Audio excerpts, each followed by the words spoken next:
제단 주체나고 송유화です. 주체들이 송유화です.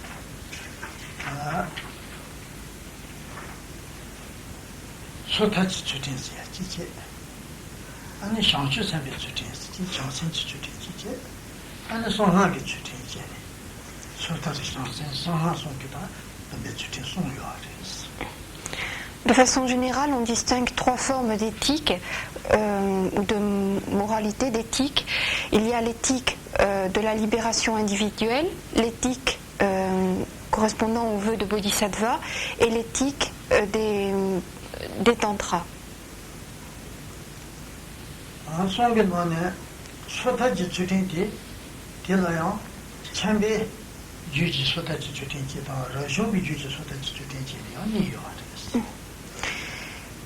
Et en ce qui concerne la première, donc l'éthique de la libération individuelle, on distingue à l'intérieur de celle-ci à nouveau deux sous-catégories. Il y a l'éthique de libération individuelle propre aux religieux et celle qui est propre aux laïcs.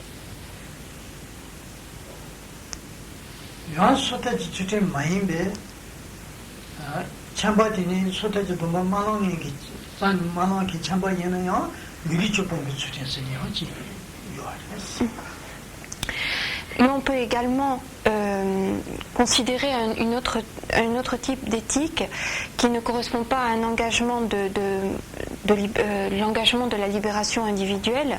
C'est là,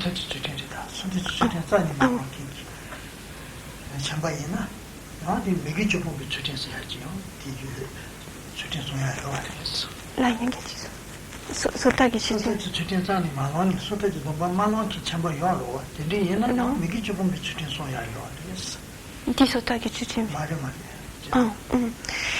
Et on distingue également un type d'éthique qui est, pour ceux qui n'ont jamais pris la libération individuelle, qui est le fait de s'engager dans l'abandon des actes non vertueux.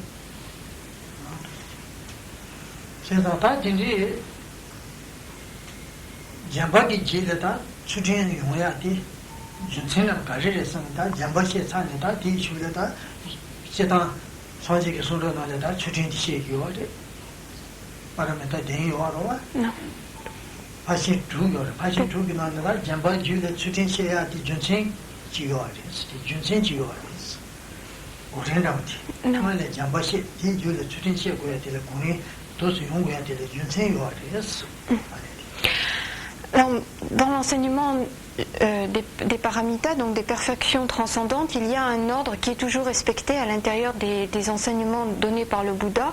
Et cet ordre, c'est toujours au départ le don, la perfection du don, puis la perfection de l'éthique. Et cet ordre n'est pas donné au hasard, il y a des raisons bien particulières pour que ces paramitas soient exposés de cette façon-ci. 윤생 가르쳤으면 다 잠배 아니 전에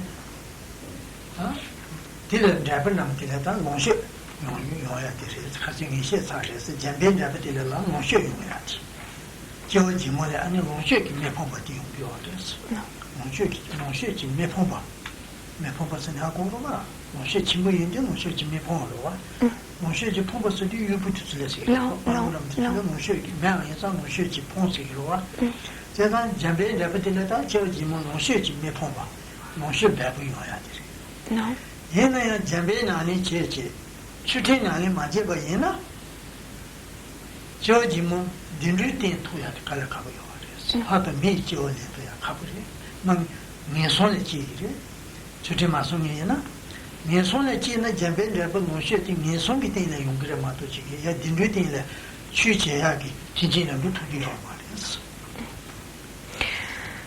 Alors, ces deux perfections sont particulièrement importantes pour les laïcs parce que, ainsi qu'il a été enseigné les fois précédentes, la pratique du don va permettre à un laïc d'obtenir dans les vies suivantes une certaine richesse, une aisance matérielle qui lui permettra de continuer à pratiquer le dharma.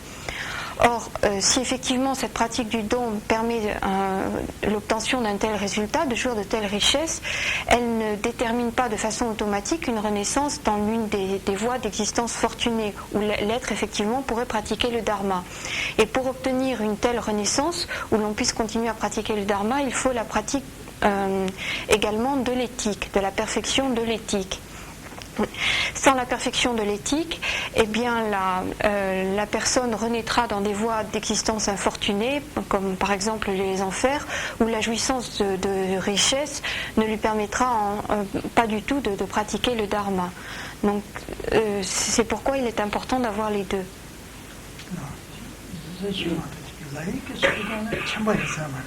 Là.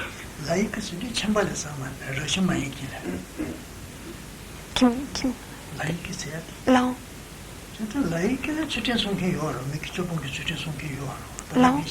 Là. Année.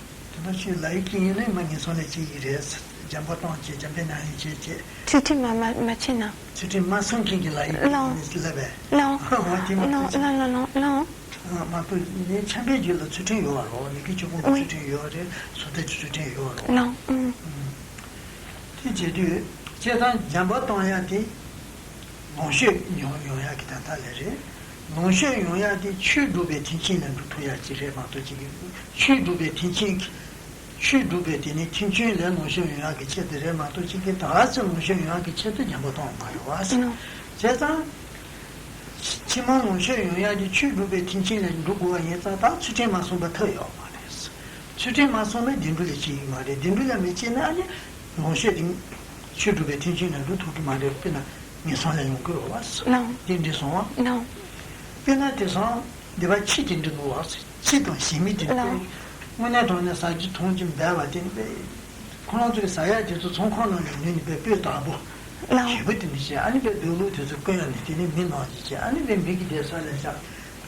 Non. Donc il faut bien resituer. Donc cette pratique du don, elle est faite pour jouir de richesse dans les vies suivantes, mais cette jouissance de richesse est désirée afin de pouvoir pratiquer le dharma. Ce n'est pas pour le simple fait d'être riche que l'on pratique le don, mais pour avoir des richesses afin de pouvoir pratiquer le dharma. Et pour vraiment pouvoir pratiquer le dharma, eh bien, il faut avoir pratiqué l'éthique, car c'est par l'éthique que l'on peut obtenir dans le futur une renaissance dans des voies d'existence fortunées où effectivement la pratique du dharma est possible. S'il n'y a pas de pratique de l'éthique, eh bien, on reprend naissance dans des voies d'existence infortunées. Et à ce sujet, on peut penser, on peut examiner le cas des chiens et des chats dans nos pays qui jouissent de situations en général, de conditions matérielles assez bonnes. Ils ont de la bonne nourriture, souvent c'est des plats choisis, il y a toute une industrie avec des mets raffinés, il y a des vêtements qui sont confectionnés pour les chiens et les chats qui ressemblent beaucoup aux vêtements que portent les hommes. On leur fait des dodos, enfin des lits qui sont particulièrement confortables et enfin ils disposent vraiment de richesses extrêmement grandes. Et cela est dû au fait que dans des vies antérieures, ils avaient effectivement pratiqué le don. Donc en résultat de cette pratique du don, ils jouissent de richesses matérielles.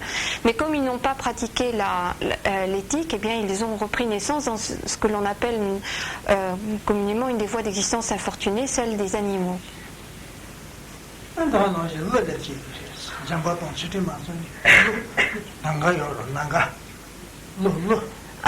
Nanga.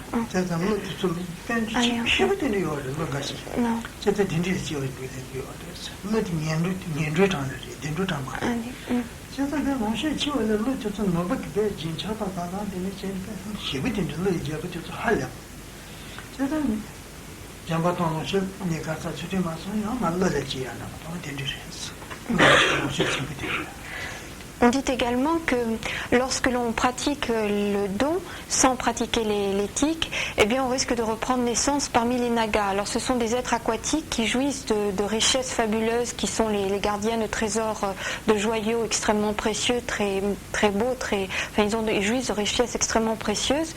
mais leur renaissance fait partie de ces voies d'existence infortunées.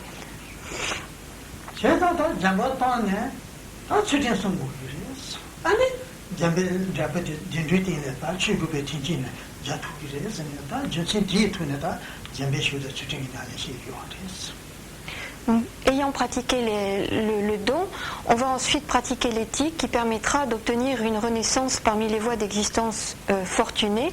Et c'est pourquoi, dans son enseignement, le Bouddha a commencé par parler de la pratique du don et ensuite de la pratique de l'éthique qui doit venir compléter, suivre la pratique du don.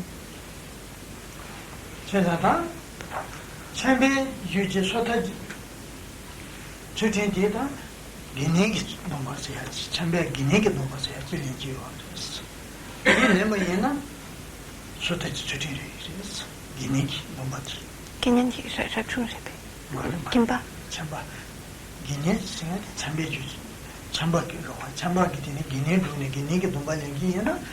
Guinegi nomba ti sotaji nomba ti. Sotaji nomba ti mamu yawari. Cheta chambe jula Guinegi nomba chamba Guinegi nomba lingi yena ni da sotaji chutiri 이 메나다 미기치 봉기 추천 송고아 있어. 기내지 동반 말랭기 참바 얘나다 얘나냐 말로 소태 추천이 얘나냐 말로 아니 미기치 봉기 추천서 이 돈이 안 장주 상대도 봐요. 성하기도 봐요. 또 이제 뭐하겠어.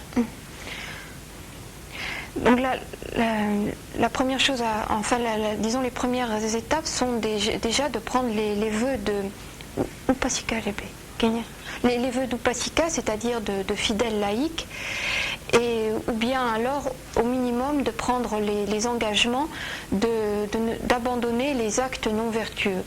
Donc en prenant les vœux de fidèles laïcs, les vœux d'Upasika, eh bien on s'engage dans l'éthique de libération individuelle. Et puis ensuite, eh bien, on peut continuer en prenant les engagements relevant de l'éthique de Bodhisattva, les engagements relevant des tantras.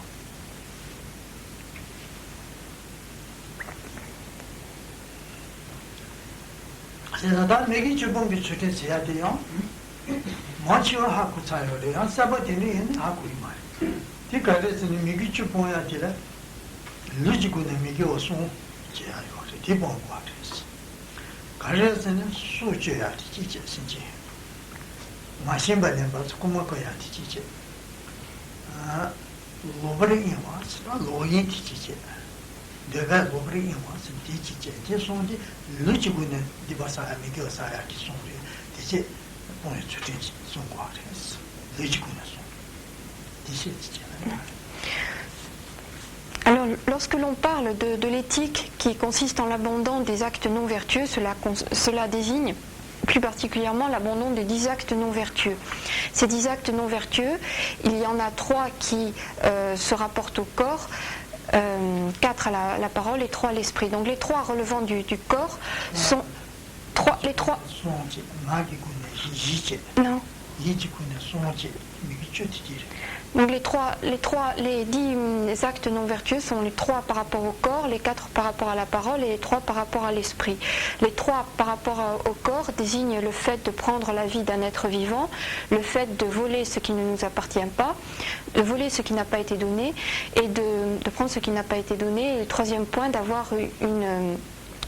se conduire de façon sexuelle, d'avoir une conduite sexuelle incorrecte.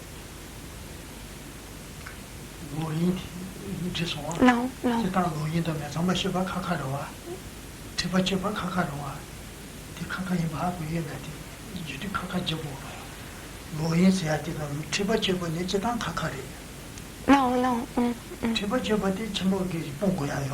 Non, non.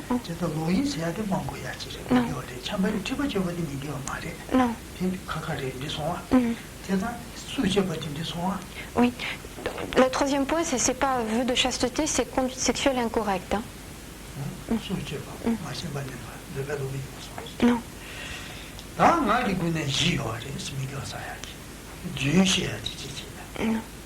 Non.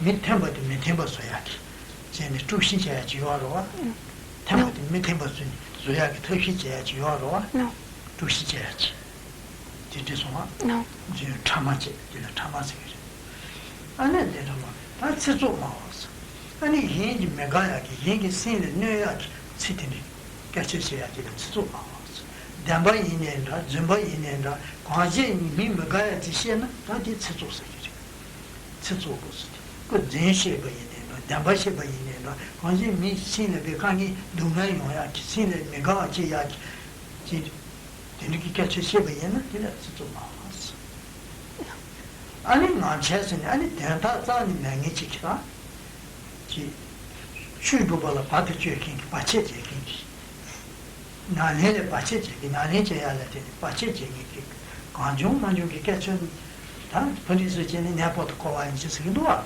주생 파이메 바체 개천신 베트 저토라바이디라 나체스 이제스 어 딘디 시디 나디 군네 요체야 되게 되게 방고와네스 Là, en ce qui concerne les quatre actes, les quatre actes non vertueux de la parole, il y a le premier, c'est le fait de mentir. Le second, c'est le fait de semer la zizanie à l'intérieur d'un groupe, d'essayer de semer un conflit entre des personnes qui s'entendent bien, donc de semer la discorde, la zizanie. Le troisième acte, c'est de prononcer des paroles blessantes, afin de causer de la peine à autrui, que nos paroles soient vraies ou qu'elles soient fausses, même si c'est vrai, le fait de prononcer des paroles blessantes qui vont causer de la peine est donc un acte non vertueux relatif à la parole. Et le quatrième acte, c'est le fait de prononcer de tenir des propos futiles qui n'ont, enfin Rinpoche dit n'importe quoi, enfin qui n'ont aucune utilité et qui en plus risquent de nuire à la pratique, qui risquent de causer du tort au dharma et à la pratique.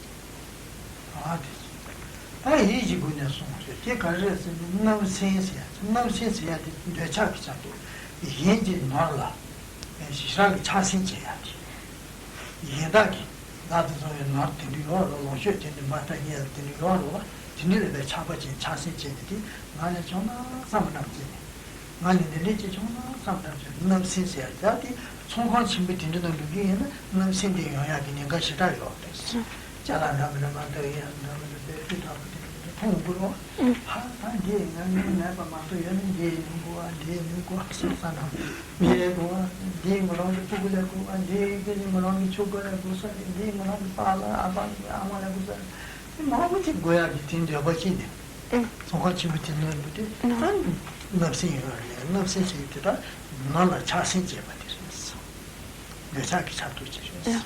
내 장문에도 말이 내 자기 차도 나대기지. 근데 이제 나나 배 납세시 관련된 말이 좀 사람들한테 딜 신수 받으셨다. 신. 안 될시지. 단 뇌시지. 뇌신이 가려서는 얘는 뇌버쳐야 돼. 신, 산을 그 빵제야, 산 빵제야 돼. 그러면 뇌버치지. 가지제 도나 산에 따뜻해. 따뜻해 나 가지 얘는 뇌버쳐야 돼. 산을 피해야 돼. 뇌신스 산을 돼. 뇌신스. 아니 로다스 해야 되다. 타파스미데 요지 말에 카와자 타에 타파스미데 요지 말에 사니 용신이 말에 사 타파메 갔다 야나 단지 참바서 산제 스미데다 니용이 반데 용신이 말에 사 디메 갔다 아 레전드 싱이 라 기와에 아니 데베 디와 용게데 레미기 와데 데베 동네 용게데 세트도 다 자주 제트도 다 용신이 말에 사 디메 갔다 와 디제다 뭐 파싱이 Merci, l'audace. Quant aux trois actes non vertueux relatifs à l'esprit, cela désigne tout d'abord l'envie à l'égard des biens d'autrui, c'est-à-dire le désir, un désir profond. C'est une des branches, disons, une des branches de l'attachement. C'est une des formes d'attachement, ce n'est pas l'attachement proprement dit, c'est une des branches de l'attachement. Et c'est ce désir très, très profond d'obtenir les choses que l'on voit autour de soi alors qu'elles ne nous appartiennent pas. Et le fait d'aller se promener dans un grand magasin peut susciter, le plus fréquemment, ça suscite en nous de nombreuses envies. Tiens, ça serait bien pour moi. Oh, il faut absolument que j'achète ça, j'en ai pas. Ou il faudra que je l'achète pour mes enfants, pour mes parents, pour mon mari, pour ma femme, etc.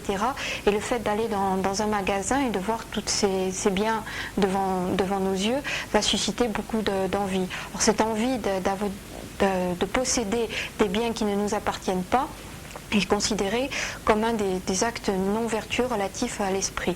Le deuxième acte non vertueux relatif à l'esprit, c'est le désir de nuire, la méchanceté, c'est-à-dire penser comment est-ce qu'on va pouvoir nuire à telle personne, quand est-ce qu'on pourra arriver à lui faire tel et tel tort, donc être en train de ruminer des pensées pour nuire à autrui, c'est un acte non vertueux relatif à l'esprit. Et puis le troisième, ce sont les vues fausses, c'est-à-dire penser que la libération, ça n'existe pas, qu'il n'y a aucune possibilité de se libérer du samsara, du cycle des existences, que les Bouddhas complètement éveillés et omniscients n'existent pas non plus, n'ont pas de réalité, que la loi de la causalité n'est pas un principe véritable qui existe véritablement et qu'il n'est pas vrai qu'en commettant des actes non vertueux, on obtient en résultat la souffrance, et en accomplissant des actes vertueux, on obtient en fruit le bonheur. Donc que tous ces principes sont faux. Alors tout cela recouvre les vues fausses. Donc un acte non vertueux relatif à l'esprit.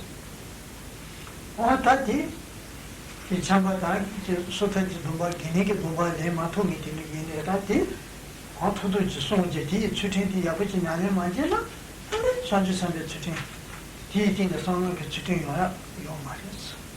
내 산주 산베 추 성능이 나네 정의지에는 디물의 산주 산베 추 동반된 거 같았어. 산주 산베 동반된 거라 디디디래 마타 야미기 주본 그 추팅 거 같았어. 다 소대 추팅 매네요. 미기 주본 그 추팅 마데 추팅다 가르쳐 버렸지. 미기 주본 그 추팅 자자 자탐바 쩨내버다 다 가버렸어. 얘네 미기 주본 그 추팅 뭐하랬어. 디면은 아니 산지선배도 뭐도 상하게도 뭐에 토야요 말이지. 제가 도스네 남의 주쟁이지 얘네다 마타야 다지. 로도 중에 참바 주게 얘기 좀 받이네. 디마토바 얘네다 미기 주본 그 추팅 광 토토치 송 말이었어. 광이네 광 토토치. 자자 자탐바 쩨내버 손토야 또 가버리. 얘네 광 토토치 봐. niveau quand elle a petit pas cette éthique qui consiste en l'abandon des 10 actes non vertueux est vraiment le minimum, le minimum, la base pour disons pour tout pratiquant. Si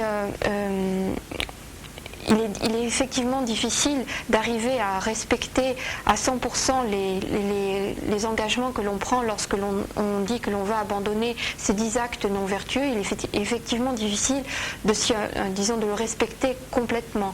Mais essayer de le respecter autant que l'on peut, faire tous les efforts que l'on peut pour arriver à respecter ces 10 engagements, c'est le minimum, c'est la base. Et sans cela, il ne pourrait être question de prendre les vœux de Bodhisattva, les engagements de Bodhisattva, et encore moins les engagements que l'on prend dans les tantras. Parce que pour prendre l'éthique relevant des tantras, il faut auparavant avoir pris, s'être engagé dans l'éthique des Bodhisattvas. Et pour pouvoir avoir cette éthique des Bodhisattvas, il faut au minimum avoir pris l'engagement d'abandonner ces 10 actes non vertueux. Donc le mieux, ça serait de prendre les vœux de fidèles laïcs, les vœux de Genyen, d'Upasika, upasaka et upasika pour hommes et femmes, mais le minimum c'est au moins de s'engager à respecter autant que l'on peut l'abandon de ces 10 actes non vertueux.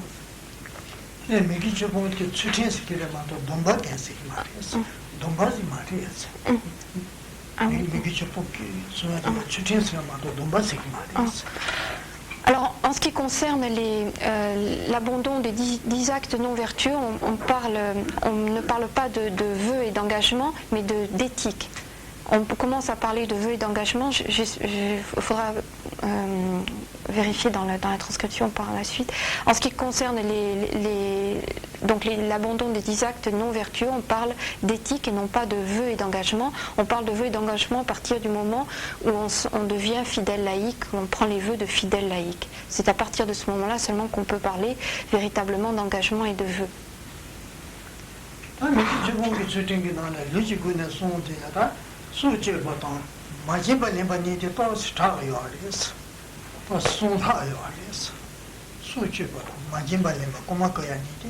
Non. Allez,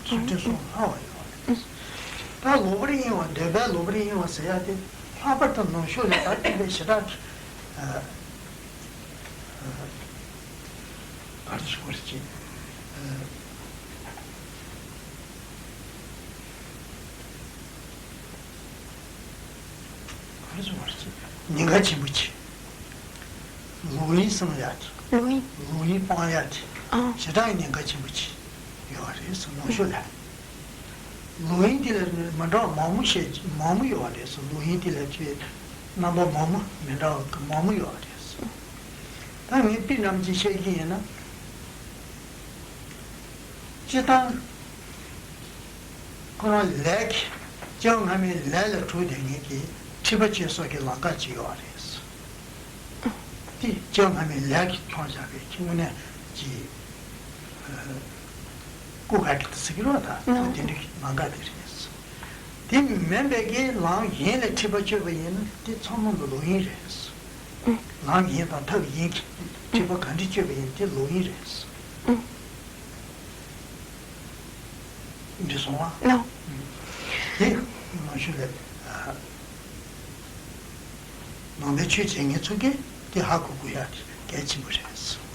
Non.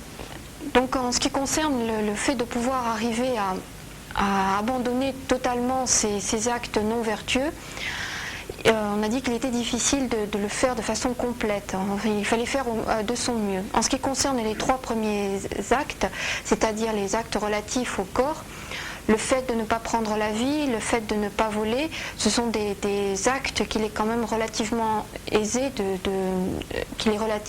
d'abandonner. Enfin, on peut arriver à abandonner assez facilement le fait de prendre la vie et le fait de voler.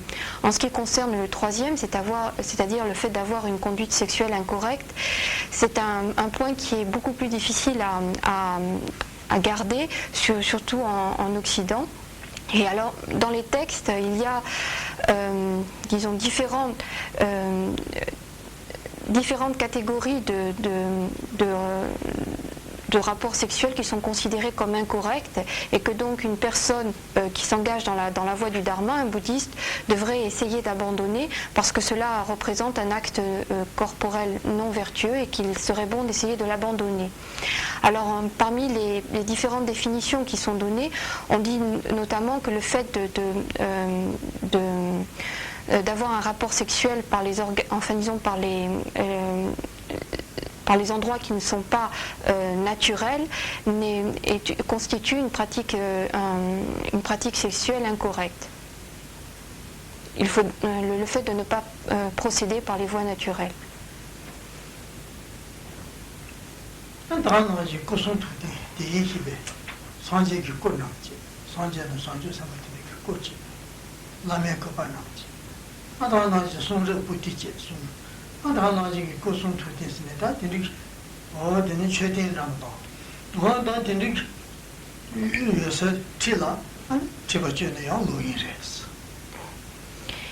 Il est également dit dans les textes que pour quelqu'un qui s'est donc engagé, dans la voie du dharma, avoir une relation sexuelle dans un lieu où il y a une représentation de Bouddha, où il y a un support de la parole, du corps ou de l'esprit du Bouddha, ou bien une représentation du maître, donc un support sacré, avoir une relation sexuelle dans un tel endroit représente une conduite sexuelle incorrecte. Également, lorsqu'il y a un livre où est recueilli l'écriture, enfin l'enseignement du Dharma, donc chaque fois que l'on est dans un tel lieu, il faut éviter d'avoir une relation sexuelle. Sinon, ça constitue un acte corporel non vertueux.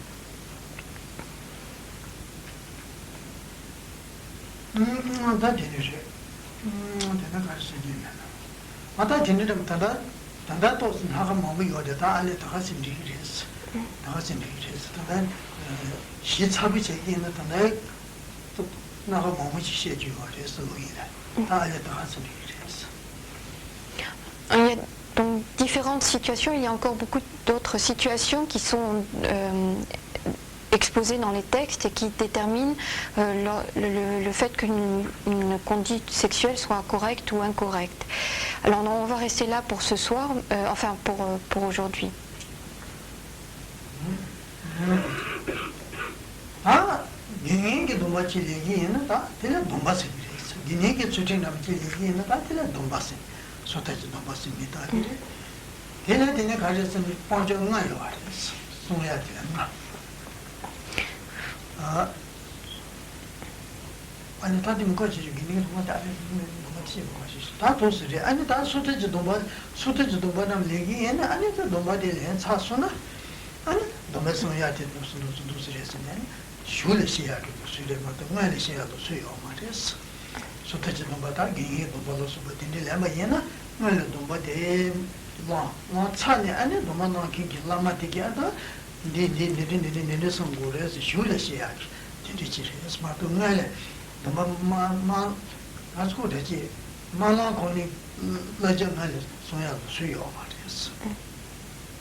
Un autre niveau, on peut également, lorsque l'on prend des engagements, des vœux, c'est-à-dire que lorsque l'on s'engage dans un vœu d'éthique, un engagement d'éthique, comme celui de la libération individuelle, comme par exemple le fait de prendre les vœux de fidèles laïcs, eh bien, il y a différents engagements à respecter. Or, il est de tradition, il est de coutume que ces engagements ne sont explicités, ne sont véritablement enseignés que lorsque le disciple a pris les engagements. C'est-à-dire qu'on ne définit pas ce que cela recouvre avant que le disciple ait pris les engagements.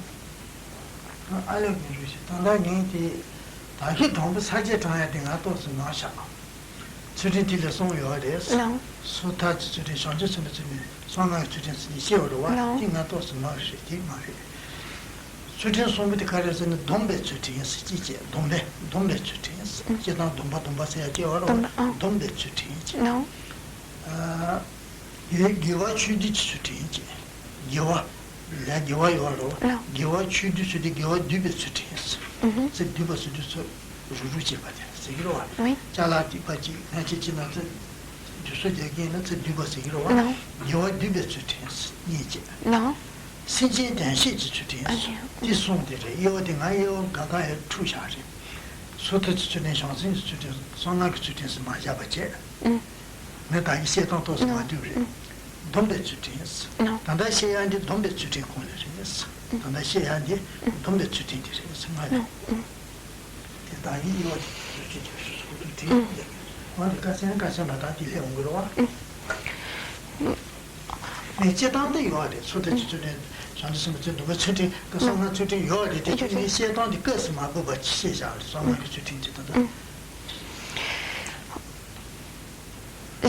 Il est vrai qu'il existe cette distinction, disons, lorsqu'on parle d'éthique, et s'il est vrai qu'il existe cette distinction entre éthique de libération individuelle, éthique de bodhisattva et éthique relevant des tantras, on distingue de façon plus générale trois types d'éthique, disons, qui englobent de façon beaucoup plus générale toutes les éthiques possibles, et ce sont l'éthique avec vœu, l'éthique avec engagement, l'éthique d'accumulation d'actes méritoires et l'éthique visant à aider les êtres.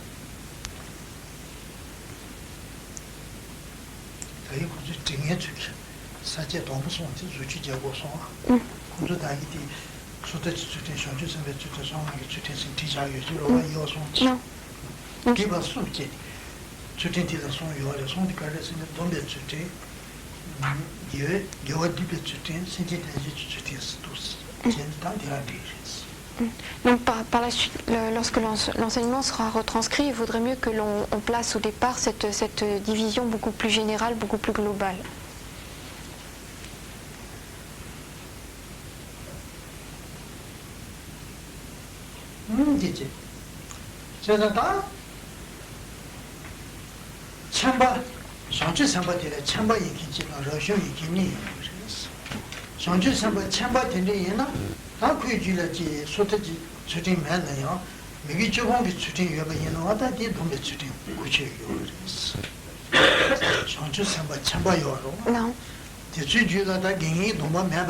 Non.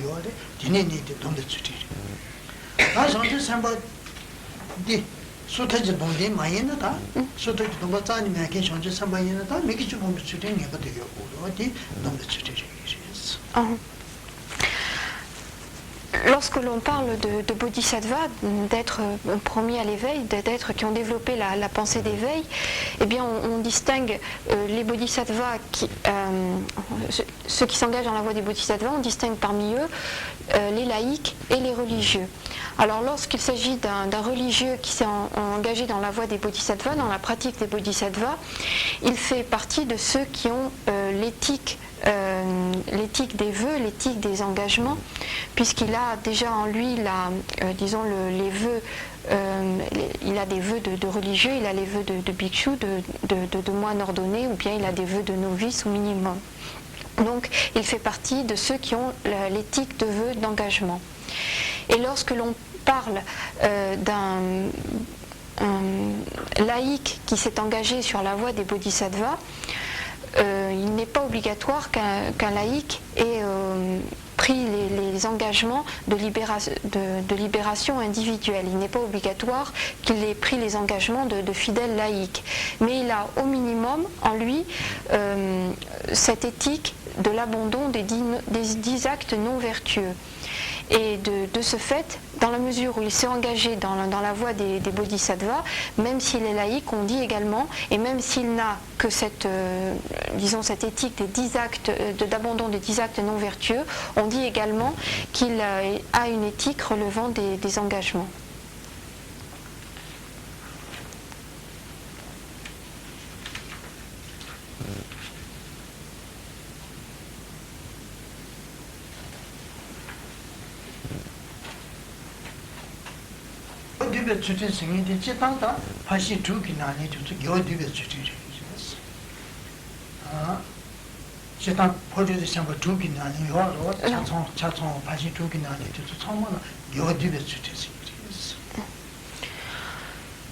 Ce que l'on désigne par l'éthique de l'accumulation d'actes méritoires, cela désigne de façon générale la pratique des 6 perfections transcendantes, donc des 6 paramitas.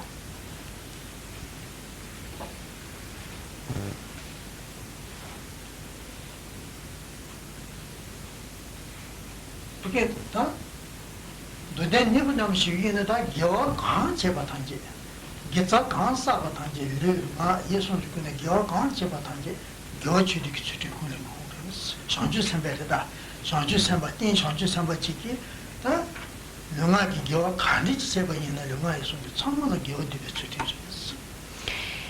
Et on peut dire également de façon plus générale que toute pratique méritoire accomplie par un être qui s'est engagé sur la voie des bodhisattvas est une pratique relevant de l'éthique de l'accumulation des actes méritoires. Qu'il s'agisse d'un acte physique, vocal ou mental, dans la mesure où il est méritoire et qu'il est accompli par un être qui s'est engagé sur la voie des bodhisattvas, cet acte devient une pratique de l'éthique d'accumulation des actes vertueux, méritoires.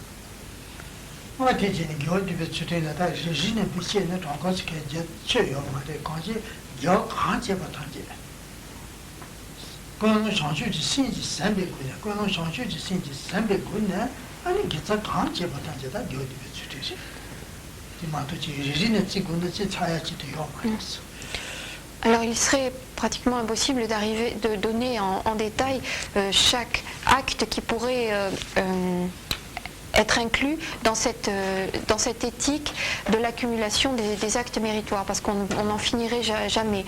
En fait, on peut dire de façon générale, comme définition, que tout acte méritoire qui est accompli avec pour base, pour motivation l'esprit d'éveil, eh bien cet acte est une pratique relevant de l'éthique d'accumulation d'actes vertueux.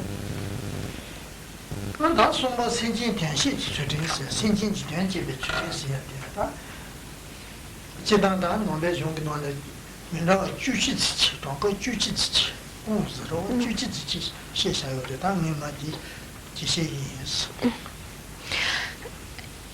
Maintenant, en ce qui concerne le troisième type d'éthique, c'est-à-dire l'éthique qui vise à œuvrer pour le bienfait des autres êtres, eh bien, cela recouvre en général 11 points. Donc 11 points que Rinpoche va maintenant développer un par un.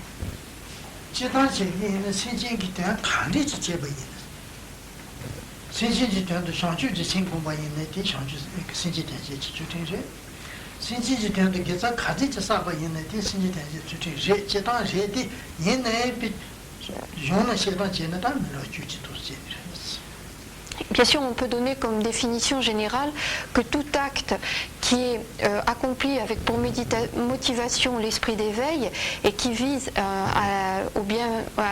au bien-être de l'ensemble, au bien-être des autres êtres, et qui apporte effectivement le bien-être aux autres êtres, tout acte qui remplit à ces conditions relève de l'éthique de cette troisième forme d'éthique. Ça, c'est une définition générale. Mais ceci dit, on trouve une exposition en 11 points à l'intérieur des Écritures.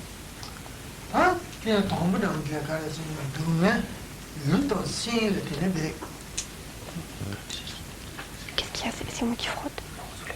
Ah, pardon.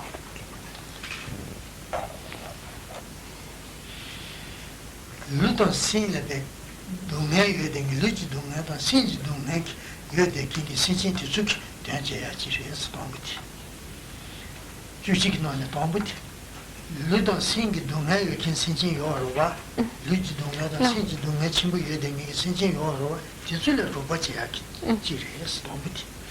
Alors le premier point, cela désigne plus particulièrement les actes qui vont aider les êtres qui souffrent physiquement et mentalement.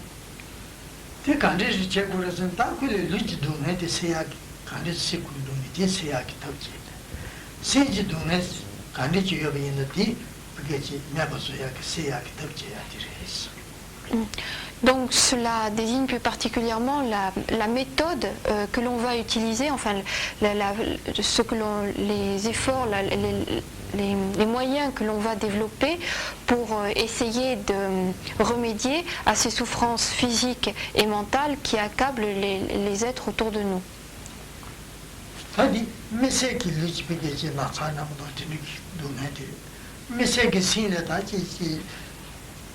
Quand il était mis en jeu, on dit quoi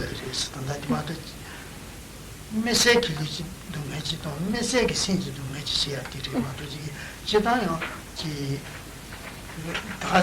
qui Donc là, ce sont un point bien particulier, c'est-à-dire des souffrances physiques comme par exemple comme la maladie, et des souffrances mentales comme qui peuvent accabler certaines personnes. Donc ce sont ces points bien particuliers que l'on va chercher à résoudre pour apporter une aide à autrui.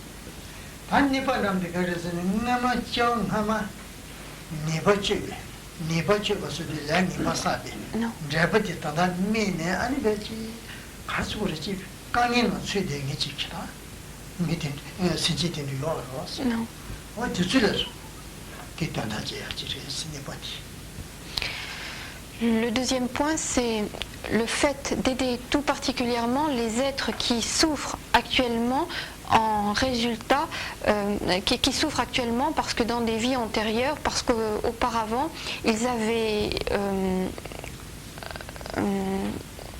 commis des actes non vertueux.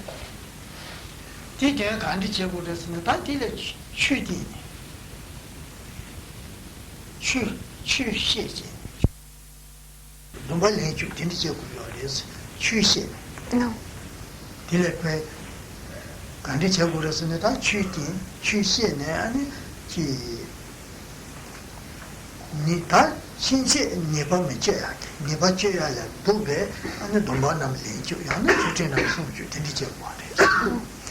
Alors dans ce deuxième point, plus particulièrement, on va exposer à ces êtres qui souffrent du fait de mauvaises attitudes, d'actes mauvais accomplis, commis antérieurement, on va leur exposer le dharma, leur exposer l'enseignement, et puis essayer de les inciter à prendre des vœux ou à s'engager dans une certaine éthique, puisque c'est par cette éthique, par cette prise de vœux, qu'ils pourront stopper cette attitude non vertueuse qu'ils ont eue jusque-là et qui est la source de leur souffrance actuelle.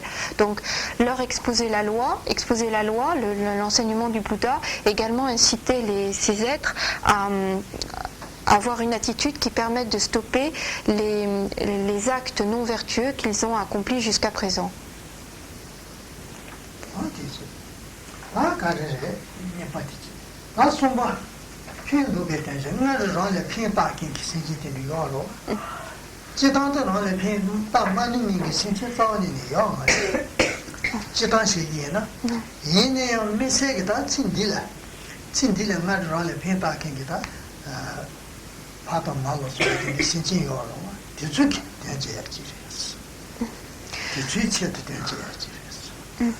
Le troisième point désigne plus particulièrement le fait d'aider ceux qui nous ont aidés, d'apporter une aide à ceux qui nous ont aidés.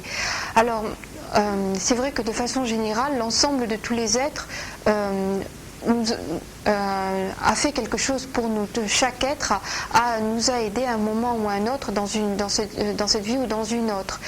Et de façon générale, on doit éprouver une reconnaissance vis-à-vis de l'ensemble de tous les êtres. Mais là, dans ce cas précis, on s'occupe des êtres qui ont fait quelque chose pour nous dans cette vie-ci. C'est-à-dire, par exemple, les parents, des proches, des amis, etc., toutes les personnes qui ont pu agir qui nous ont apporté un bénéfice. Et donc, on va, dans ce troisième point, œuvrer tout particulièrement pour ces êtres-là.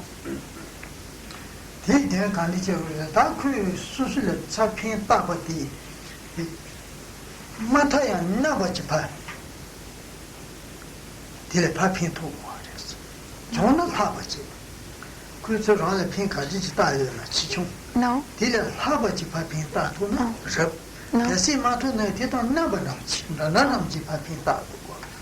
Non. Alors dans le cas de ce troisième point, l'idéal serait d'arriver à rendre plus que ce que l'on a reçu, c'est-à-dire à donner plus que l'aide que l'on a pu recevoir. Et au minimum, c'est de donner autant que l'on a pu recevoir. Non.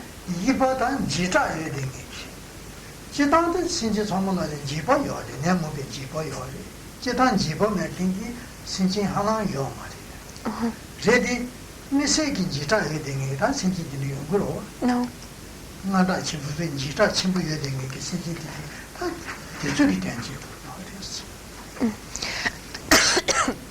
Le quatrième point, c'est de venir en aide à tous les êtres qui sont angoissés, qui éprouvent une grande frayeur, une grande peur. Alors de façon générale, c'est vrai qu'il est difficile de trouver une personne qui n'éprouve pas à un niveau plus ou moins grand une certaine peur ou une certaine angoisse. Mais là, on s'intéresse plus particulièrement, on va plus particulièrement viser les personnes qui souffrent d'une angoisse extrêmement forte, extrêmement profonde, de façon assez... de façon assez fréquente, enfin qui souffrent véritablement d'angoisse.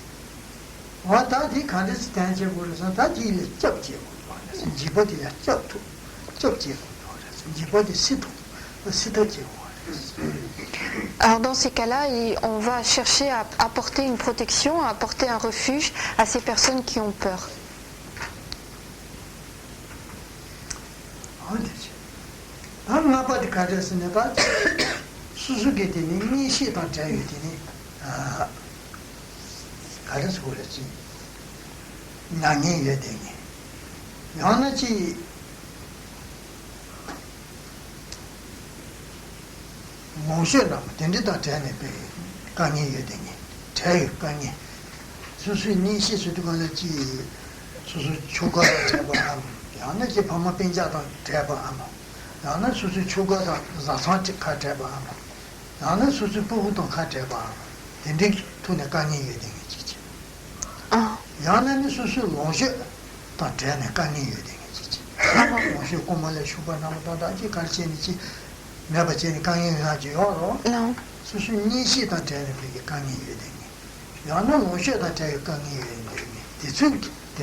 Alors, le cinquième point, c'est d'œuvrer tout spécifiquement pour ceux qui souffrent de la séparation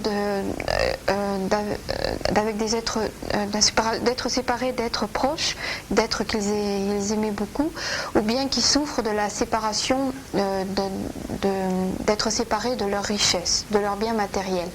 Alors dans le premier cas, ça peut être le fait d'enfants qui sont séparés de leurs parents, de parents qui sont séparés de leurs enfants, d'un mari qui est séparé de sa femme et réciproquement, ou toutes les situations qu'on peut imaginer où une personne souffre parce qu'elle est séparée de gens qu'elle chérissait, qui lui étaient proches. Et dans le deuxième cas, cela peut être une personne qui vient d'être dévalisée, qui a perdu tous ses biens d'un seul coup, de façon abrupte, et qui souffre parce que soudain elle se trouve démunie et qu'elle est séparée des biens qui lui appartenaient. Donc on va apporter une aide à ces deux cas de figure.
Dans ces deux cas de figure, il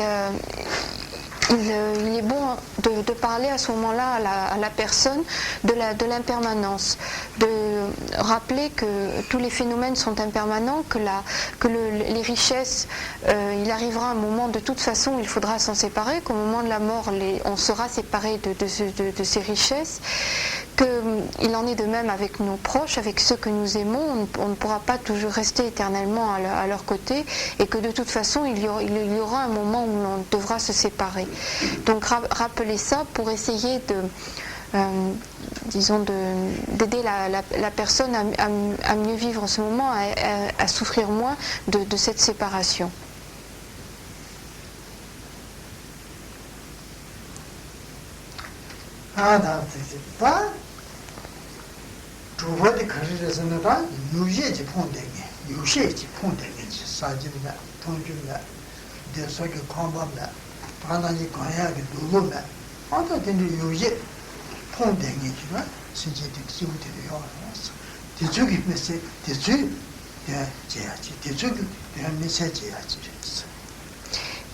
Le sixième point, c'est de venir en aide tout particulièrement aux indigents, à ceux qui sont complètement démunis, qui n'ont rien à manger ou presque rien à manger, qui ont très peu de choses pour se vêtir, qui n'ont souvent pas de lieu où habiter.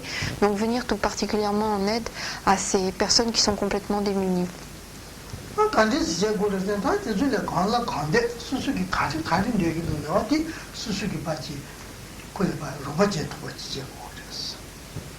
Dans ce cas de figure, le pratiquant devrait à ce moment-là agir, essayer de satisfaire les besoins de la personne qui est complètement démunie, essayer de satisfaire au maximum les besoins de cette personne.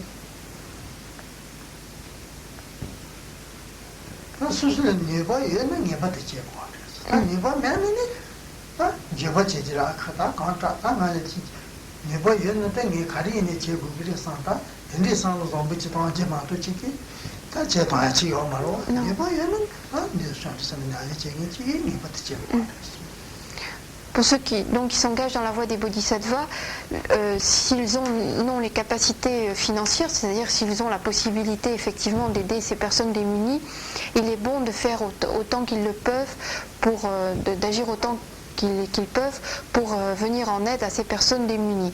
Pour ceux qui se sont engagés dans la même pratique mais qui ne jouissent pas d'une aisance matérielle suffisante pour pouvoir venir en aide à ces personnes qui sont démunies, eh bien l'attitude à avoir, c'est déjà d'éprouver un regret de ne pas avoir les fonds nécessaires, les finances nécessaires pour pouvoir venir en aide.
Le septième point consiste à aider tout particulièrement ceux qui sont à la recherche d'un maître, d'un professeur pour leur montrer le chemin à suivre. Ce sont donc des personnes qui sont désemparées, qui ne savent pas trop par quel chemin suivre, quelle pratique faire, qui ne savent finalement, qui ne savent pas trop quoi faire et qui sont à la recherche d'un guide, d'un maître pour les aider Et donc le septième point vise les personnes qui ont ce manque tout particulier.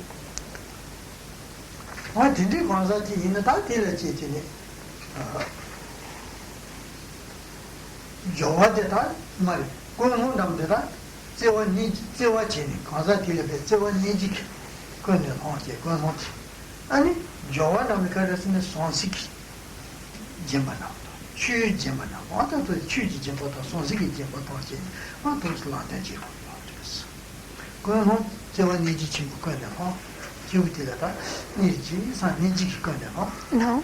나 저와데 손시 짐바 손시기 짐바도 안에 취지 짐바도 근데 손시도 취지네 나 거야 거라라 된지 만된 거 같았어 Ce la mama inaya. mais 관사 din지 요로 최킨치다 kusu lantan chengi chona sanki kwanza ji yo lo wa Non. ta di den che go lo Non. Ah. di den che di kwa kan che go re san na kula ni ji san ni ji che ane jawa de kula son si ji chu xie chu ji je ba ba son si ge je ba ba che ane kula ya ni ma je ni che ne di ba yo ni che ne di ba yo ni che ne ya wu yo kula ni che ne ya wu yo ma de san lo to ki ne di ne ya la di go re Non. Non, Sansi Senato. Sansi Senat Jalat and Sansi Senat Jimbaton Sansi Jimbasu Chivo Luce, Chumati Samba, Gatu Temuti, Jimbadilla, Sansi Jimbasu. Non. Alors dans ce cas de figure, celui qui s'est engagé dans la voie des bodhisattvas devra faire des dons matériels à cette personne donc, qui est désemparée, qui ne sait plus trop que faire, lui faire à la fois des dons matériels et également lui prodiguer des conseils, c'est-à-dire lui donner un petit peu lui montrer la voie en lui disant si tu agis comme ça, il va se passer telle et telle chose, par contre si tu agis comme ça, il arrivera tel et tel résultat. Donc essayez déjà de la guider un petit peu parce qu'elle est désemparée et qu'elle a besoin de quelqu'un qui la guide, qui lui montre le chemin. Non.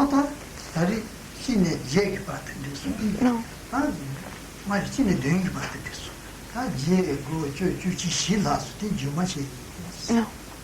Donc on a donc fait les 7 premiers points et le 8e, 9e, 10e et 11e point. Les 4 points suivants seront abordés la prochaine fois.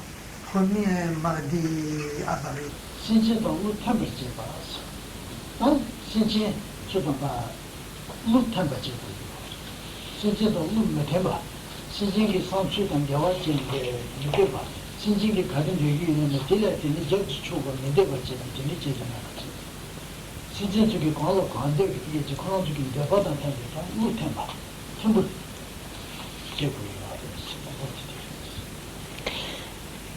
On va continuer ce soir l'enseignement sur l'éthique et on est arrivé au passage où on parle des 11 activités du Bodhisattva qui visent à aider les autres êtres. Alors, on avait donc vu jusqu'à la 8e et on va donc passer à la 9e. La 9e activité du Bodhisattva, c'est d'avoir une...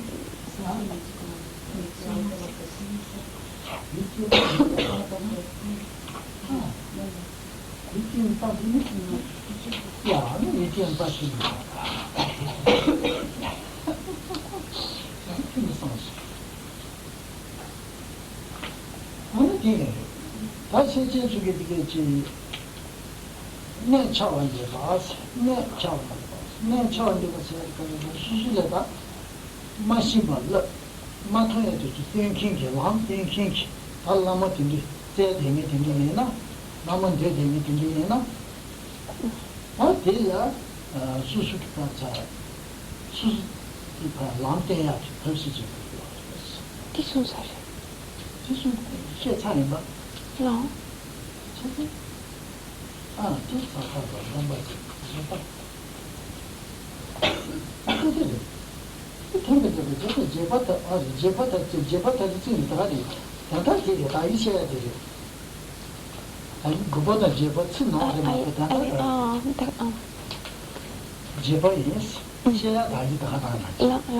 Alors, donc la 8e activité des bodhisattvas qui vise donc à apporter une aide, un bénéfice pour les êtres qui les entourent. Ce 8e point, c'est donc le fait d'avoir une activité en harmonie avec les désirs, les souhaits des êtres qui les entourent. C'est-à-dire essayer de ne pas heurter les souhaits, les besoins de ceux qui les entourent.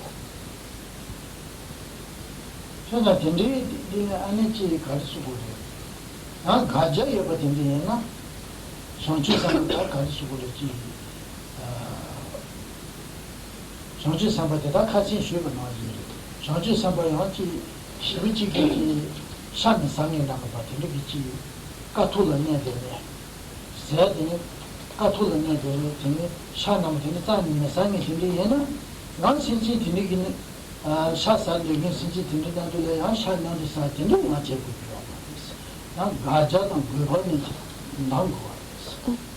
지단 신지도 우리 탐을 찍고 그래. 신지기 강한 관계가 지켜주면 때 얘는 가자에 버치 얘는 영수주기 남매의 시작이 내서 침부지 봐. 근데 얘는 요 근데 요 우리 탐을 찍는 얘가요. 가자요. 근데 그 가자 매비지 우리 탐을 찍고 가자 매비지 양 가자 치존에 따지겠어. 우리 탐을 찍나 김도 치워도와 아니 여기 물탄거 맞아봤지는 가져 친구였네 맞아봤지는 현도 치원도 있다고 하셨어요. 다시 Donc le principe est d'essayer de satisfaire au maximum aux souhaits, aux besoins des êtres qui entourent. Alors, ceux-ci pourraient essayer d'être en harmonie avec leurs besoins, avec leurs souhaits, pour essayer de répondre à leurs souhaits, à leurs besoins, mais ceci dans la limite où cela ne nuit pas aux engagements que le pratiquant qui s'est engagé sur la voie des bodhisattvas a pris. C'est-à-dire que cela ne doit pas non plus être en opposition avec les engagements qu'il a pris. Mais là encore, on émet une nuance, c'est-à-dire qu'il y a des activités qui heurtent de façon radicale les engagements que cet être qui s'est engagé dans la voie des bodhisattvas a pris. Il y en a d'autres activités qui heurtent de façon moins radicale. Donc là encore, il faut examiner la situation et se dire, voyons, si j'agis comme ça, c'est contraire aux engagements que j'ai pris, mais peut-être que cela sera extrêmement bénéfique pour cet être et que ça l'amènera à être en harmonie avec la pratique. Donc peut-être qu'il y a un avantage, même si pour moi ça représente une activité contraire à mes engagements, peut-être que le bénéfice pour cet être est plus grand que disons, le tort que cela me cause par rapport aux engagements. Mais si l'activité cause un tort beaucoup trop grand et que les bénéfices que cela peut entraîner pour la personne à l'égard de laquelle on agit sont minimes, eh bien il ne convient pas d'agir de cette façon-là. Donc il faut examiner, voir un petit peu dans quel contexte on évolue. Et un type d'activité de ce genre, ça serait par exemple lorsque l'on a pris l'engagement de ne pas manger de viande, se trouvant avec quelqu'un qui mange de la viande, se mettre à manger de la viande parce que disons, ça réjouit la personne de nous voir manger de la viande. Alors c'est quelque chose qui est contraire aux engagements que l'on a pris et donc il faut vraiment examiner si ça apporte un énorme bénéfice de rompre cet engagement, d'aller contraire, d'avoir une activité contraire à ces engagements. 얘는 정치 선거 대원지나 대원이 메시지 주고요. 메시지는 가져 친구들 대원이 주진 메시지 도로 그러다 얘가 지금 메시지 로봇 구비하는 거야. 그 메시지 로봇 마다 지니까 얘기는 정치 선거기 걸로 관계진 로봇이 고려서는 그냥도 메시지 선거는 이요. 이치기나 그래요. 그 개별통해요. 근데 보통 진짜 한번 되는 일이요. 근데 그 가지고 굉장히 되네. 나도 그런데 보통 한번 해봐야지. 내가 그래 다 이해 가능한 제주로 보던데 제주에 맞게 나도 그런데 그 보통 한번 చే는 거 아니에요. Le principe de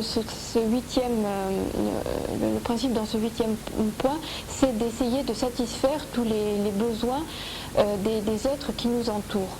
Mais ceci avec des limites dans la mesure où cela n'est pas contraire aux engagements que l'on a pu prendre auparavant.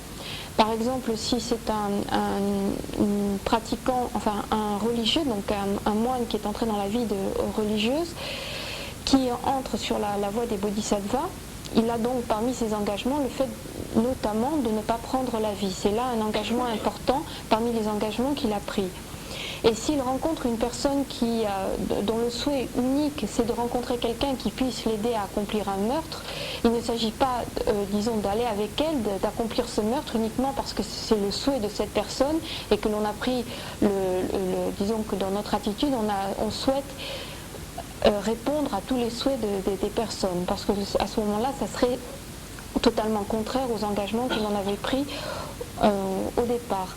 Alors, il ne s'agit pas de dire non de façon catégorique, mais essayer de trouver une méthode habile, un moyen habile, afin de détourner la personne de ce souhait et d'essayer de la satisfaire d'une autre façon.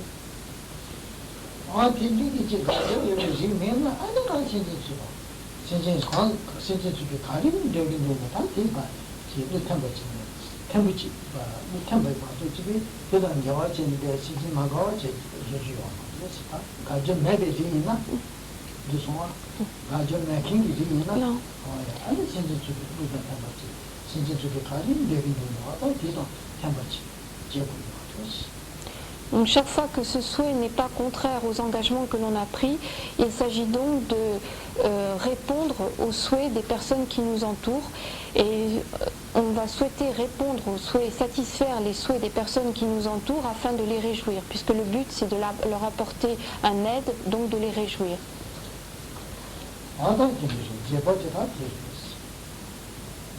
Non. Donc voilà pour le 8e point.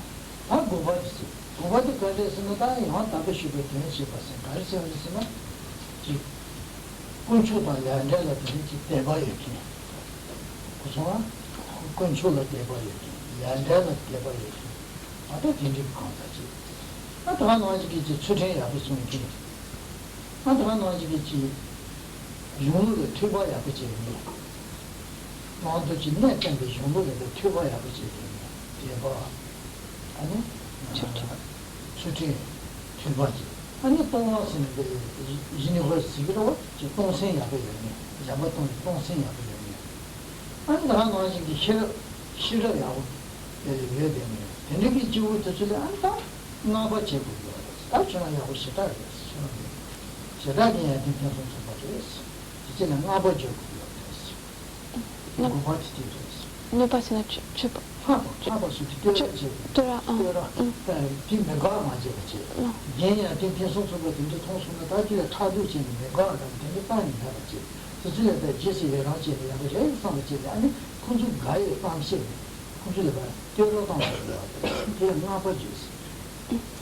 Le 9e point consiste à faire l'éloge de ceux qui ont développé en eux les qualités suivantes, c'est-à-dire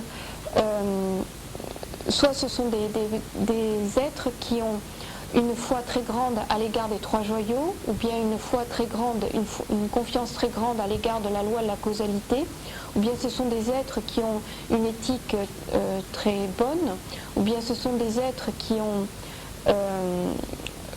qui pratiquent la générosité de façon extrêmement large, ou bien alors ce sont des êtres qui...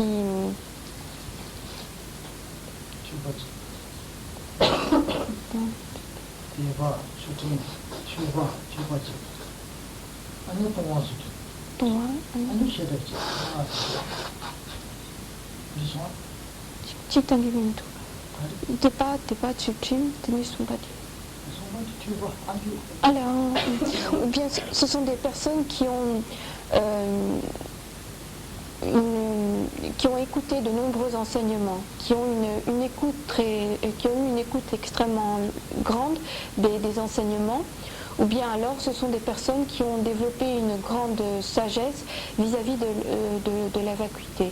Donc vis-à-vis de toutes ces personnes donc, qui ont développé de telles réalisations, de telles qualités en elles, eh bien il convient de faire des éloges, d'avoir une attitude qui réjouisse ces personnes. Et il ne convient pas du tout d'éprouver de la jalousie à leur égard ou bien de la colère, enfin d'avoir une attitude qui pourrait assombrir, qui pourrait attrister ces personnes.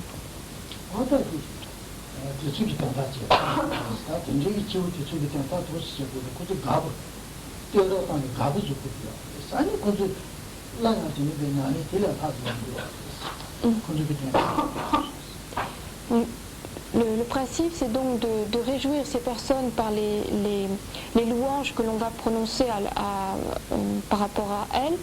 Et en fait, on cherche à les réjouir afin qu'elles continuent à pratiquer dans ce sens. Alors,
le 10e point consiste c'est un peu le contraire du 9e point, c'est-à-dire que l'on va invectiver un petit peu ceux qui ont une attitude, une pratique non correcte, c'est-à-dire ceux qui n'ont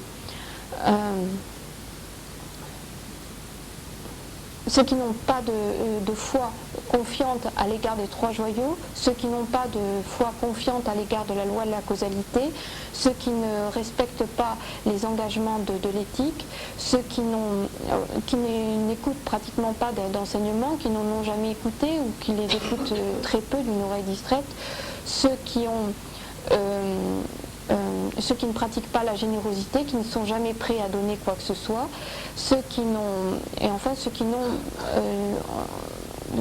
lorsqu'on dit qu'ils n'ont pas de sagesse, c'est plutôt ceux qui ont des vues erronées, c'est-à-dire que ce sont plutôt des pratiquants qui refusent de penser, qui n'acceptent pas l'idée de la vacuité par exemple, c'est-à-dire ils ont des vues erronées.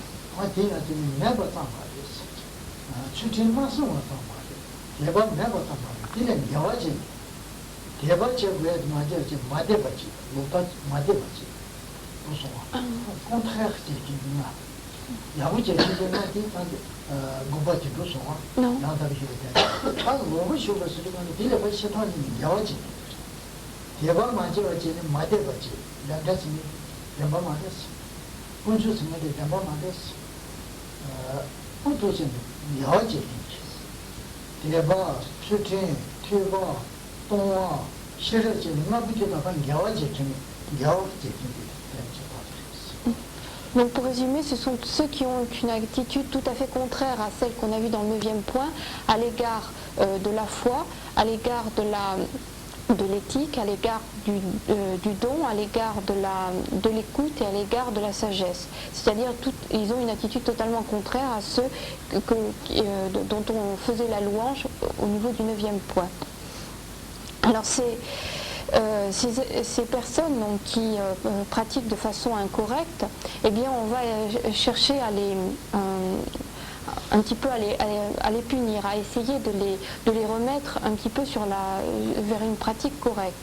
Et pour cela, eh bien on va leur dire, si tu continues ça fait un certain temps que tu pratiques, mais tu ne respectes pas l'éthique, par exemple, tu as une pratique incorrecte par rapport à la générosité, etc. Et de ce fait, eh bien, pendant, par exemple, 3 mois ou 4 mois, tu ne pourras plus venir écouter les enseignements, puisque tu te comportes mal, eh bien, tu n'as plus le droit de venir. Si ce sont des personnes qui ont vraiment une attitude incorrecte, on peut, disons, bloquer cette personne et lui dire que pendant tant d'années, eh bien finalement, il n'aura pas le droit de venir aux enseignements. Ou bien, si c'est une attitude encore plus erronée, on peut lui dire il n'est pas bon que tu continues à dire que tu es bouddhiste puisque ton attitude ne correspond pas à celle d'un bouddhiste. Donc finalement, tu n'as pas le droit de te prétendre bouddhiste alors que ton attitude n'est pas celle d'un bouddhiste. On peut également dire, puisqu'il en est ainsi, puisque tu te comportes de la sorte, eh bien tu n'as plus le droit de venir auprès du maître, c'est-à-dire tu n'as plus le droit de l'approcher, d'être en contact direct avec lui. Donc toutes ces paroles qui cherchent un petit peu en quelque sorte à punir la personne, à essayer de lui faire prendre conscience de ses fautes, sont destinées à lui faire prendre conscience de ses fautes. Donc.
Alors pourquoi avoir de telles paroles et disons employer de telles punitions à l'égard de ces personnes qui agissent mal?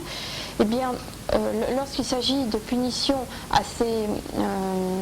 qui ne sont pas très fortes, comme par exemple interdire pendant 3 mois ou pendant un certain nombre d'années à cette personne, à ce pratiquant d'approcher les enseignements, d'écouter un enseignement, ces punitions qui sont qualifiées de moyennes ou de relativement petites visent à améliorer la personne, c'est-à-dire elles vont lui permettre de réfléchir et peut-être de s'améliorer. Il pourra revenir vers l'enseignement avec une meilleure attitude. Lorsqu'il s'agit de punitions considérées comme grandes, lorsque par exemple on exclut totalement la personne des enseignements d'un centre ou même de la présence d'un maître, eh bien c'est afin que cette personne ne s'enfonce pas encore plus dans une attitude erronée. Si elle continue à prétendre qu'elle est bouddhiste, à prendre des engagements qu'elle ne respecte pas, à avoir des vues erronées par rapport à ce qu'elle entend, et bien finalement elle ne fait qu'accumuler encore plus d'actes négatifs. Et à ce moment-là, il vaut mieux carrément qu'elle se retire que de continuer à avoir une attitude qui devient de pire en pire, dans la mesure où elle reste toujours liée à l'enseignement. En outre, si on exclut de la sorte cette personne, eh bien cela peut servir de modèle à ceux qui assistent également aux enseignements, qui peuvent comprendre qu'en agissant de la sorte, en agissant de façon incorrecte, eh bien en fait on risque d'être exclu. Finalement l'attitude n'est pas bonne. Et donc c'est pourquoi il y a des punitions si sévères qui sont prononcées à l'égard de personnes qui ont une attitude véritablement incorrecte.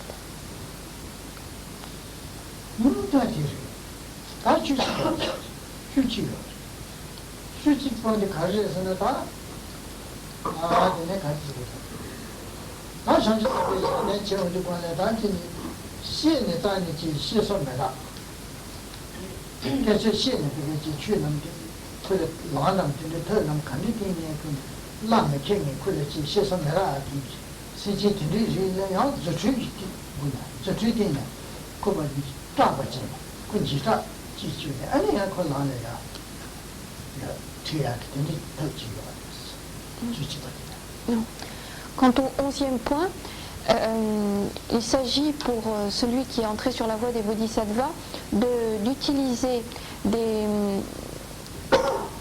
méthodes extraordinaires, enfin des procédés un petit peu magiques pour faire des émanations qui vont causer une certaine frayeur à ceux qu'ils cherchent à convertir, à ceux qu'ils cherchent à aider.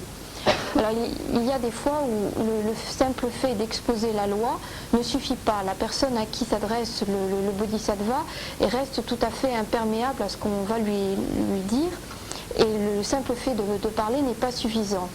Alors dans ces cas-là, celui qui est donc entré dans la voie des bodhisattvas va utiliser des émanations extraordinaires, magiques, différents procédés pour se manifester de façon assez terrifiante, ou disons de façon assez fascinante, pour que la personne qui se trouve en face de lui soit saisie par le côté remarquable, extraordinaire de ces manifestations, et du coup soit convertie, enfin adhère aux enseignements qui sont donnés.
Non.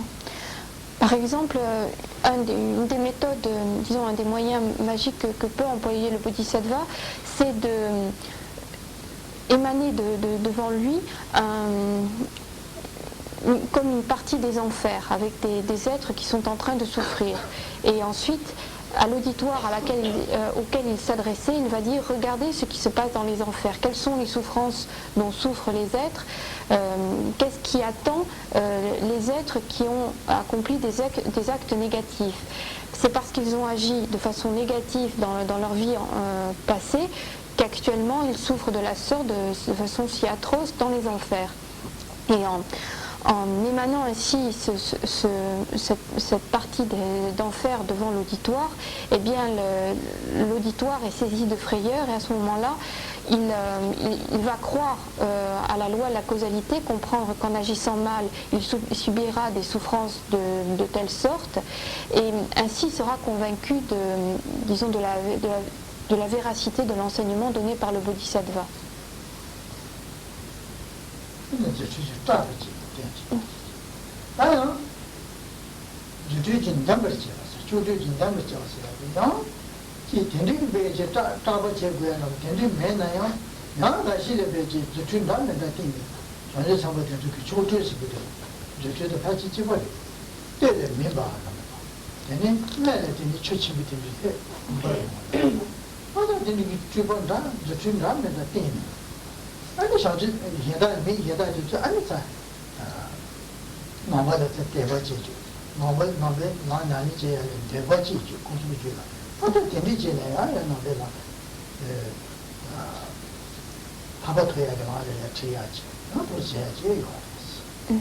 Donc ça c'était une des méthodes qui, en suscitant la peur dans l'auditoire, grâce à ces émanations magiques, va convaincre l'auditoire, par exemple, de la véracité de la loi de la cause à effet. Mais le Bodhisattva peut également utiliser des procédés magiques pour faire naître la foi, la confiance dans l'auditoire. Et par exemple, il y a eu des fois où le Bodhisattva montait dans l'espace et le haut du corps prenait feu, tandis que le bas du corps laissait tomber une pluie d'eau. Donc il y a, par ce procédé extraordinaire, la foule, enfin l'auditoire qui regardait le Bodhisattva, éprouvait alors une grande foi, une grande confiance à l'égard de cet être, et du coup éprouvait une grande foi également à l'égard de l'enseignement et cherchait à progresser le long de la voie qui mène à l'état de Bouddha. Donc c'est un moyen, par ces artifices magiques, d'amener les êtres à développer en eux la foi confiante.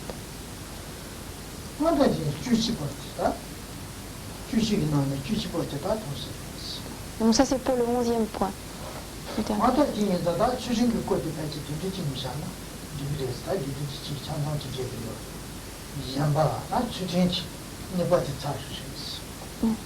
Donc voilà pour en ce qui concerne l'exposé de l'éthique. On a donc fait la générosité, première perfection transcendante, et vient l'éthique, la deuxième perfection transcendante.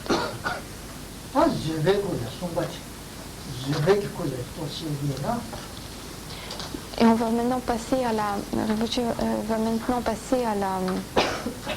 patience.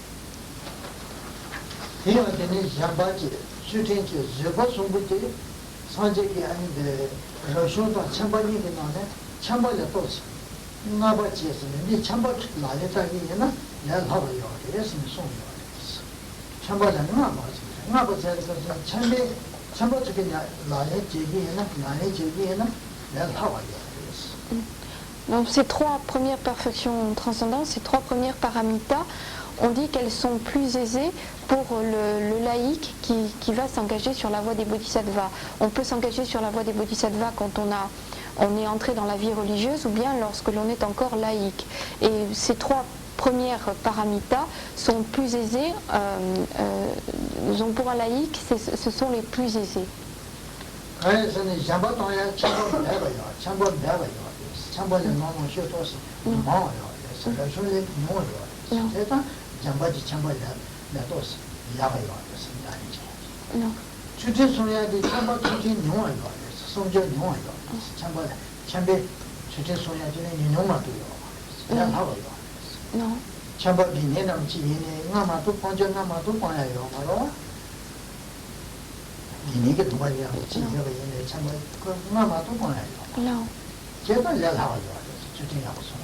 Non. 레슈년 나도 뭐 지부치 주대 제가 깔락하고 정말 야구송이야지 제가 주된지 참고돼 응아마스 또 제가 공세야 돼 제보대가 참고서 또 내가 하고요 내가 하고요. Alors, pourquoi dit-on que ces trois premières paramitas sont plus aisées pour les laïcs? Mais en ce qui concerne la première, la générosité, il est évident qu'un laïc jouit en général de beaucoup plus de richesse qu'un religieux, et donc il est plus facile pour un laïc de donner puisqu'il a plus de richesse. En ce qui concerne l'éthique, les engagements sont plus faciles à tenir pour un laïc parce qu'il en a beaucoup moins. Même si il a pris des vœux de fidèle laïc, eh bien cela recouvre uniquement 5 points, 5 engagements. Donc c'est beaucoup plus facile à tenir que lorsque l'on est religieux où les engagements sont extrêmement plus nombreux. Et de la même façon, la patience est plus aisée à pratiquer pour les laïcs.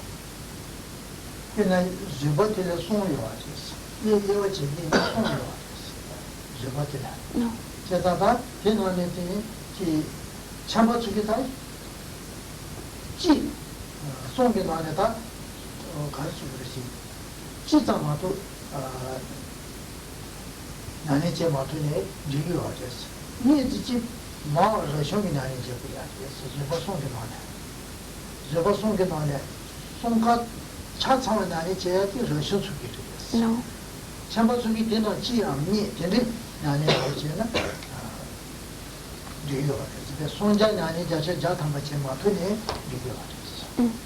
Pourquoi dit-on que la patience est plus facile à pratiquer pour les laïcs? On distingue 3 formes de patience et c'est uniquement aux religieux, à ceux qui sont entrés dans la vie religieuse, que l'on demande de respecter totalement ces 3 types de patience.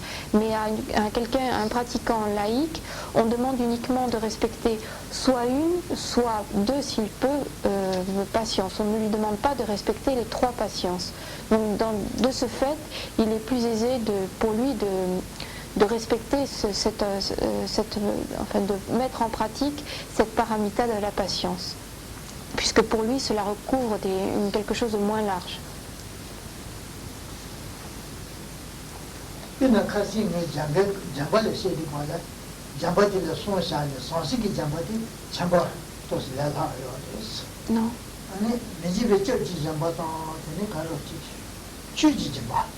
추지 잠바디 잠바가라 카요. 저쇼야 카요.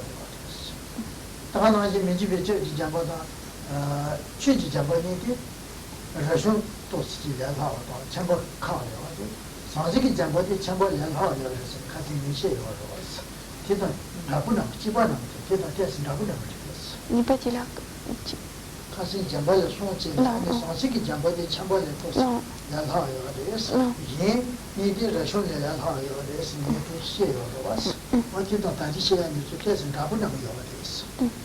On peut rapprocher ceci de ce qui avait été dit à propos de la pratique de la générosité, de la perfection de la générosité.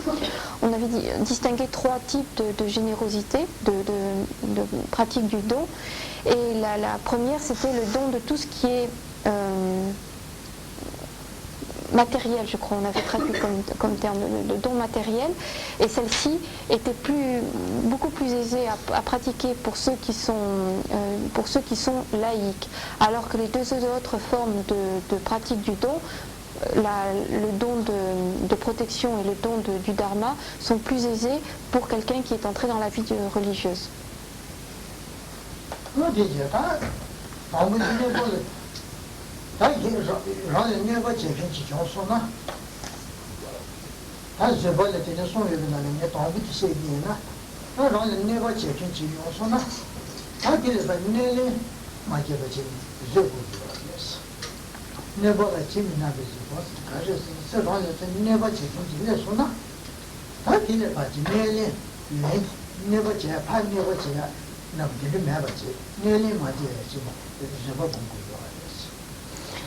Qu'est-ce que l'on entend par la patience?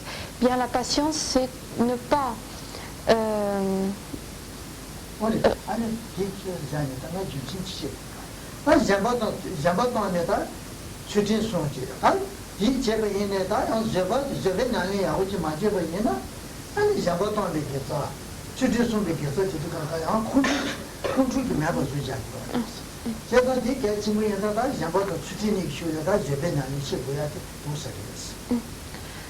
Pourquoi parler en troisième point de la patience, après avoir parlé de la pratique du don et de la pratique de l'éthique?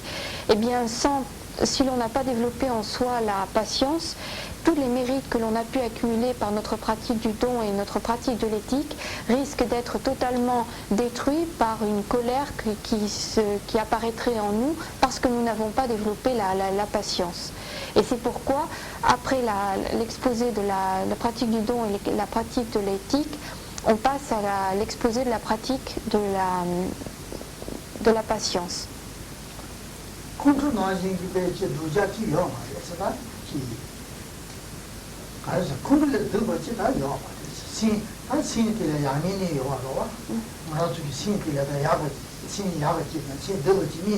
Non.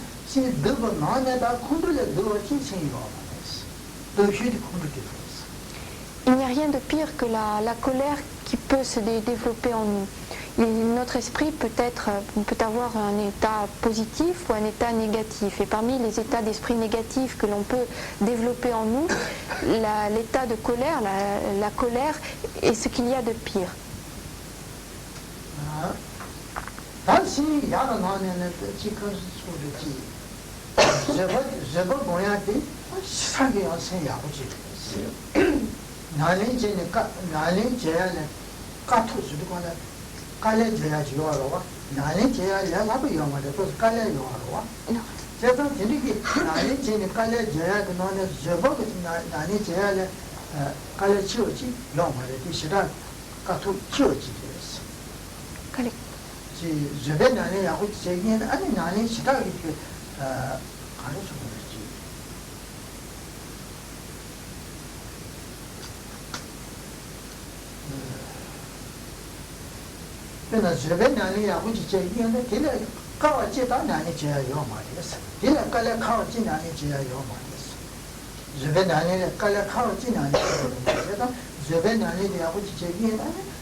On dit que la pratique de la patience est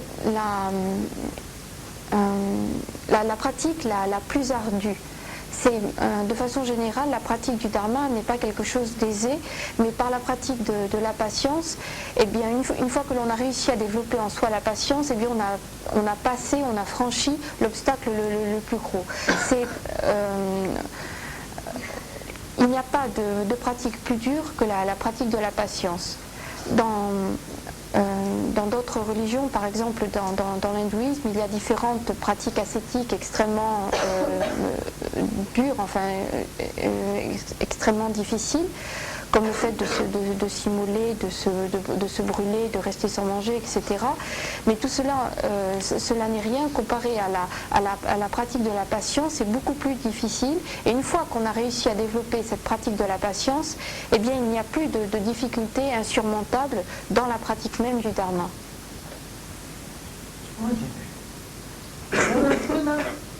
가르쳤으니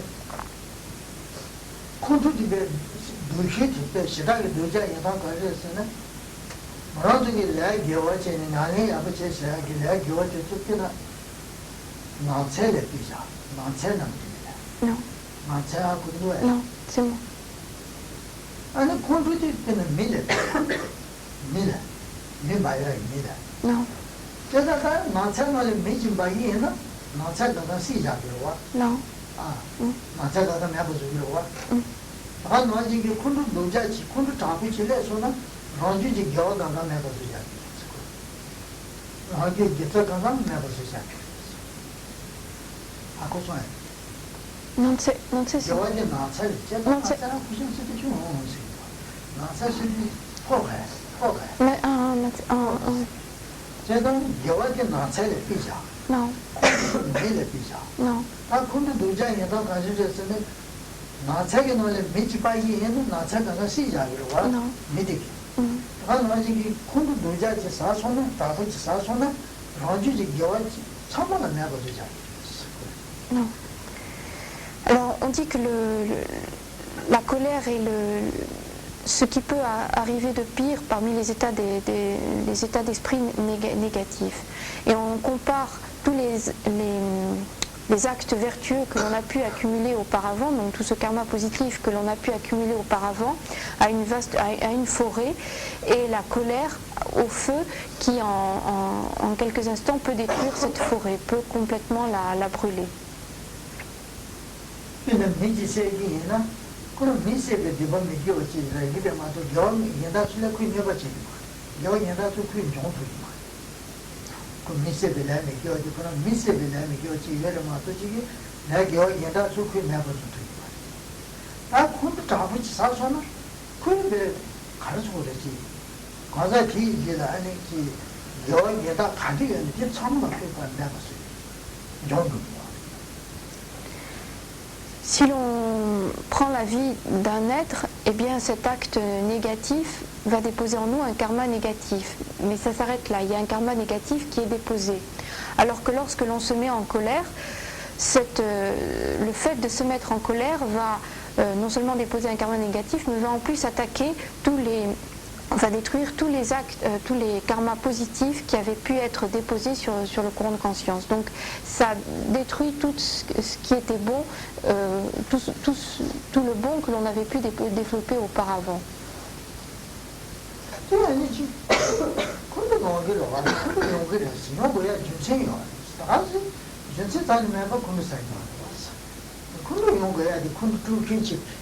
화를 붙이기 아니 콘도야 영화야 더지 콘도도 영화야 카이로 말해서 콘도 사긴 거야. 콘도 영화야 화를 붙이기 다시 진진 영화 왔어. 지상기로 왔어. 나도 뒤로 왔어. 레디 이 준sen 뭐 받았어. 준sen 뭐 받았어. 준sen 하다 뭐 받았어. 화를 붙이기 진진의 영화에 담아내